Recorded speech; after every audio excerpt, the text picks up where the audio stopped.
Hi, this is Lleooneiro, and this is my head under a blanket, and we're doing Kabbalah today. This is part 3. So that's the structure of the solar system. Now, when we go back to where it all came from, if you look through the stories and the mythology, right, there's stories of the solar system and how they came together. And that's why the planets are named that way. That's why the days of the week are named that way. It's not arbitrary. It's not because somebody's daughter was named Pluto, and that's all bullshit. Okay? They knew about these planets long before NASA or whatever narrative told you that they were discovered 150 years ago or some shit. They've known about it long ago. You can look that up. Just bypass the information. It's not true no matter how many times you hear it. From whoever you hear it, whatever documentary, it's not true. They knew about it a long time ago. It's all in the writings. You can all go decrypt it. It's all there. So the story goes that Uranus, which is called Kalis, which is used in Star Trek, interesting enough, Kalis is the god of the Klingons, who are from Kronos, right? And Kronos is the Greek name for Saturn, right? The Roman name, Saturn. And Kronos, as in chronology, is time, okay? And if you look at the story of Saturn, what happened is that Saturn, one of the children of Uranus and Gaia, right, wanted to live forever, did not want to do what everything else does, is eventually go through a system and die. So it decided, well, the only way I could do this is to usurp power. So he castrated his father, raped his mother, killed his siblings and his children, devoured them all, and took over. So there's how Saturn got its rings and all those many moons, and why Uranus is now in its orbit. Neptune, Poseidon, right? Pluto, Hades, Tiamat, all the destruction and the wars that went on there, right? Okay, and you'll notice a divide in the solar system there. And Jupiter was another one, Zeus, right? You know the story there.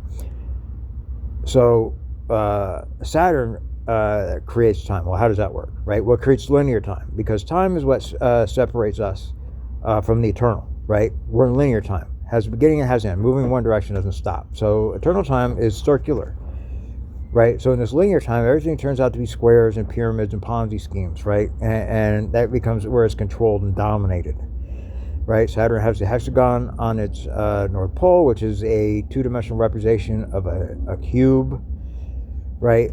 Cubes, black cubes, like the black cube in Mecca, which is the moon. Okay, because if you do as above, so below, the constellations over the surface of the earth, you'll find out that Mecca, Saudi Arabia, is under the constellation of Cancer, and that's where Mecca is. So that's the cube for the moon. The cube for Saturn, where Capricorn is, because Saturn governs Capricorn, is in the South Pacific somewhere. I don't recall the name. Look it up, tag it, maybe not. You can find it for yourself.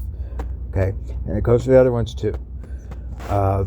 So Saturn, which is also as above, so below in the 4 different worlds, right, is ego, is DNA, is time, right? And time is the beast of Revelations, because they say no one can defeat the beast, right? Because time, given enough of it, kills, rots, rusts, decays, destroys everything, right?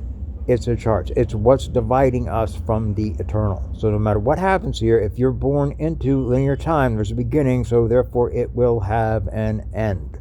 And that doesn't mean that your soul or your essence, which inhabits your soul, are inherent to this place, right? You pick that up when you are incarnated here, or perhaps your soul is somewhere else and wasn't developed, 100% on that, right? You can go look that up. Where in the worlds it's through the Anunnaki, which live on the moon level, and the Kleefolk, the husk and the shells in the space between the earth and the moon, or the creatures above. You'd have to contact them psychically or through a ritual or something, or meet them however you can and ask them exactly how to do it, if you could possibly understand it.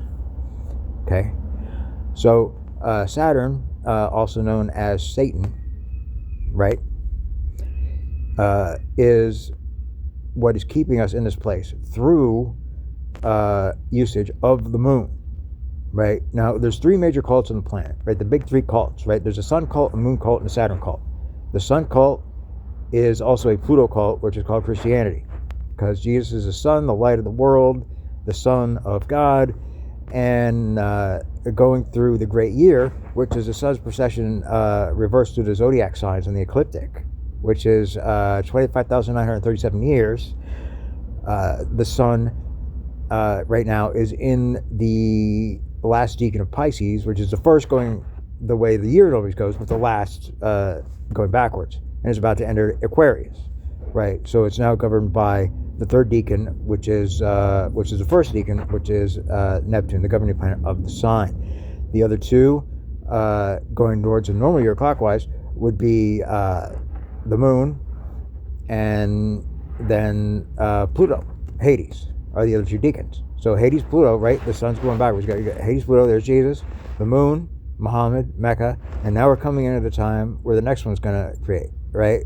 So you had the calf right before that, which was Aries, which was Moses, right? And it moves into Jesus, right? And he's the one and only son. So that's one ox, one bull, right? So you get the two, one prophet. And you get two, you get Muhammad, right? That's the second one, right? And that's also right before and around the time the Bible came around. The Bible, the two bulls, right? Pair of bulls that are L, the Hebrew God, two L's to the truth, right? So now we're into the third one, which is the tribal, right? We're getting the tribal leaders, the corporations, the groups, the racism, the cliques, the gangs. Who are you part of? You got to identify with somebody. What's your club? What's your sign, what you are. And the tribes of Israel, right, believe it or not, are just the zodiac signs in Hebrew, right? There are 12 of them. There are only 12 people on the earth. You can go look that up. There's a good song by Richie Havens called Zodiac, where he explains how it was kept secret from the world for about 2,000 years. All right? That's part 3. See you later.